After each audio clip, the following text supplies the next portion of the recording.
Okay, this is for question 2000 from 2009, paper 3A, question 6. This entire question is on qualitative analysis. Okay, we'll begin by looking at aqueous metal salt. Okay, so this is an ionic compound that's made out of a cation and an anion. So there's two parts that we will probably need to find for its identity. So always start off with the clues. So I have this: add barium nitrate and nitric acid to this metal salt. If you look through your qualitative analysis, you will find that it is a test for an anion. Specifically, it is sulfate.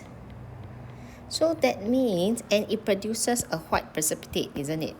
So this tells me that metal F contains, just earlier on we said there's two parts, right? One cation, one anion. And I know the anion will be a sulfate. Okay, so let's take a look. What is the name for this white precipitate, e.g., which I shared with you? Okay, so if not, you can go and take a look at names of precipitate video. So it would contain two parts to the name. One will be sulfate, the anion is sulfate, and the cation actually comes from here, which will be barium. So the name of this precipitate is barium sulfate. Alright, let's take a look at the next clue, which says that it adds sodium hydroxide, and this is what we are looking for. This is a test for cation. And by looking at the color green, I know it is a cation for iron 2.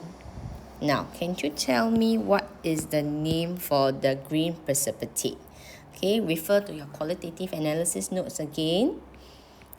It will end with a hydroxide, and the ion here is iron 2 hydroxide. Now we have done with G, we have done with H. Can we now take a look? What do you think you will place in the name for the cation over here? Okay, so it will be iron 2 sulfate.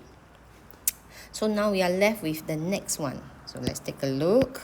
What does it tell us? It says that it adds an oxidizing agent and then sodium hydroxide. If you were to recall an oxidizing agent, what does it do? It actually causes the other reactant to be oxidized. Causes the other substance to be oxidized. Okay, and this would actually means there is an increase in oxidation number. And you have the second clue. The second clue says that it is a red-brown precipitate. And as you recall, after adding sodium hydroxide, it forms a red-brown precipitate. This will tell you it is an iron 3 hydroxide. Okay, which tallies with the increase in oxidation state. Now, the next thing I want you to take note is this. When it says its name, that means we are not supposed to write the chemical formula.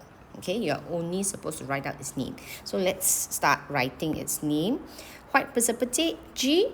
So it is barium sulfate. Green precipitate, iron 2 hydroxide. Red-brown precipitate, iron 3 hydroxide. Now, it requires you to give the name and the formula. Yes, and the formula, it means the chemical formula. So the name will be iron 2 sulfate. How about the formula? The ions are iron 2 and sulfate ion. And as the charges equal to one another, there is no need to balance. And here we are. This is a total of 5 marks if you have gotten it correct.